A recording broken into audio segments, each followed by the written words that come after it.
అరే తమ్ముడే బాగున్నావారా? బాగున్నా. ఏ ఏ ఏ చాలా మారిపోయారా తమ్ముడు నువ్వు. నీ దయానా. అరే లాస్ట్ ఇయర్ సంక్రాంతి అయిపోగానే వెళ్ళిన వాడు మళ్ళీ సంక్రాంతికి వస్తున్నావు ఎట్రా? ఏం చేస్తామన్నా, ఇంటి పరిస్థితులు బాగాలేక నేను కంపెనీకి వెళ్ళిపోయాను. అవును సరేలేరా, నువ్వు నెలకు పంపించే 5-6 వేలు మీ అమ్మ నాన్న వాళ్ళ అవసరాలను తీర్చగలదేమో తమ్ముడు, కానీ వాళ్ళ కళ్ళల్లో ఆనందమైంది నువ్వు చూడలేవు కదరా. అది నిజమే లేదన్నా. సరేలే, ఇంతకీ అమ్మ వాళ్ళు కాల్ చేసావా వస్తున్నానని?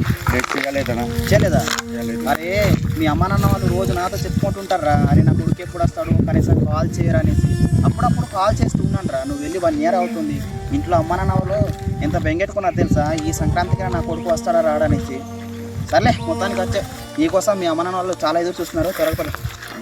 ఈ రోజుల్లో చాలామంది పల్లెటూరులో యూత్ ఏం చేస్తున్నారంటే పుట్టకోడి కోసం ఊళ్ళో పనులు దొరకక బయట కంపెనీలు అని ఏదో పార్ట్ టైం జాబ్స్ అనేసి బయట వెళ్ళి అలానే ఉండిపోతున్నారు. సంవత్సరాలు బయటనే ఉండిపోతున్నారు. ఇంట్లో అమ్మ నాన్నలు ఇలా ఉన్నారు ఏంటి అనేది కూడా తెలియట్లేదు. ఏదో నార్మల్గా కాల్ చేస్తున్నారు, మాట్లాడుతున్నారు, కానీ ఇంట్లో అమ్మ నాన్నల పరిస్థితి ఏంటి అనేది అసలు తెలియట్లేదు.